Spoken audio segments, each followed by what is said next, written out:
काही लोक यशस्वी का होतात आणि काही सतत प्रयत्न करूनही थांबत राहतात. अध्यात्म असं सांगतं, यश हे योगायोग नाही, ते कर्माचं फळ आहे. प्रत्येक विचार एक बी आहे, प्रत्येक कृती एक कर्म आहे. वेळ लागतो पण फळ हे मिळतच.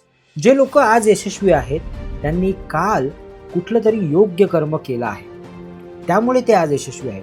आपण परिणामावर लक्ष देतो, ते कर्मावर लक्ष देतात. कर्म फक्त काम नाही, कर्म म्हणजे तुमचा हेतू, तुमची प्रामाणिकता, तुमची ऊर्जा, ह्या सर्व गोष्टी कर्मामध्ये येतात. जेव्हा कर्म शुद्ध असतं तेव्हा मार्ग आपोआप उघडतो. उशीर होऊ शकतो पण अन्याय नाही. आज एक चांगलं कर्म करा, कोणतीही अपेक्षा न ठेवता. यश योग्य वेळी तुमच्यापर्यंत येईल. हा व्हिडिओ जास्तीत जास्त शेअर करा आणि हा व्हिडिओ सेव्ह सुद्धा करा आणि असेच नवीन व्हिडिओ पाहण्यासाठी मला फॉलो करा.